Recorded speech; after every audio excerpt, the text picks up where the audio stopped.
और सारे गांव में आंगन के द्वार पर सजा रहे हैं दीपक। क्योंकि सारा गांव ही स्वर्ग के रंग में बंधनवार से बंधा हुआ है और मंगल कलश सजा करके ये बहनें निकल रही है। ऐसा लग रहा है कि सारे गांव में स्वर्ग का अवतरण हो गया। ये अपने आप में एक अद्भुत घटना इस गांव की, जो आप सब साक्षी होने जा रहे हैं। भाइयों बहनों, आज से धार्मिक अध्यात्म अनुष्ठान प्रारंभ हो रहा है यज्ञ का। और ये यज्ञ सिर्फ यहां जो बैठे हैं या इस प्रांगण में जो है या जो गांव में बैठ करके अपने घरों से सुन रहे हैं या आसपास के लोगों के कल्याण के लिए ही नहीं, आप तो उस रंग में, उस भक्ति भाव में डूबेंगे ही, किंतु इस वातावरण के लगभग 30 किलोमीटर के रेडिएशन में इस दिव्य वातावरण, आध्यात्मिक वातावरण का प्रभाव दिखने वाला है पिछले कई दिनों तक। ये ऐसा आध्यात्मिक प्रयोग आज से प्रारंभ होने जा रहा है। प्रयोग यज्ञ अनुष्ठान का।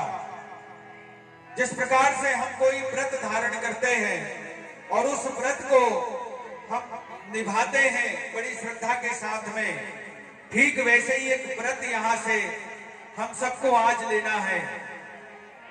जब आप कलश यात्रा से वापस आ जाएंगे तो वो व्रत आपको धारण करवाएंगे अक्षत पुष्प हाथ में लेकर।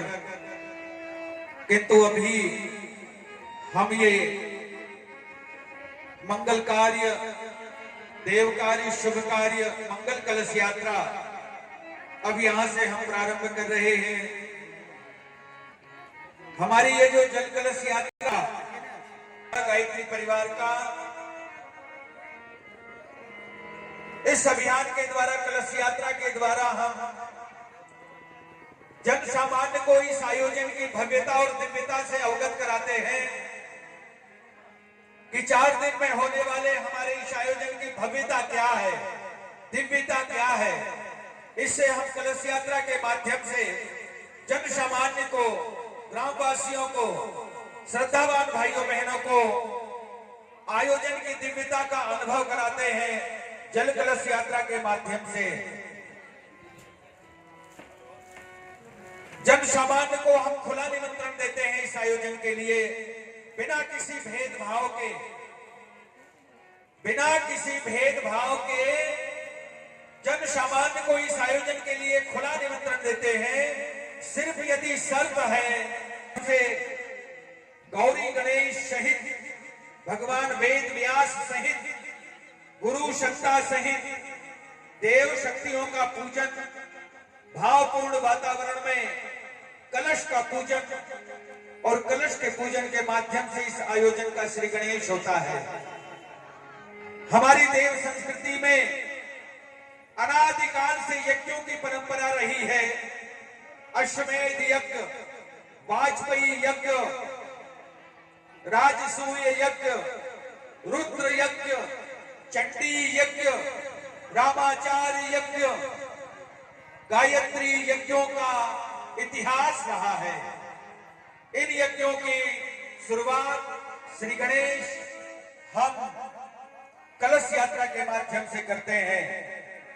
विधान कुछ ऐसा है कि समीप में जो जलाशय या नदी होती है वहां जाकर के हम पृथ्वी जल का पूजन करते हैं और उस दिव्य जल को हम कलश में धारण करके और यज्ञ स्थल पर लाते हैं। ये कलश का इतिहास उस वक्त का है जब से समुद्र मंथन हुआ था और समुद्र मंथन में दिव्य रत्न निकले थे, 14 रत्न। उन 14 रत्नों में भगवान धन्वंतरी अमृत कलश लेकर के प्रकट हुए थे। संजीवनी जीवनी दायिनी कलश लेकर धन्वंतरी प्रकट हुए थे और तभी से इस कलश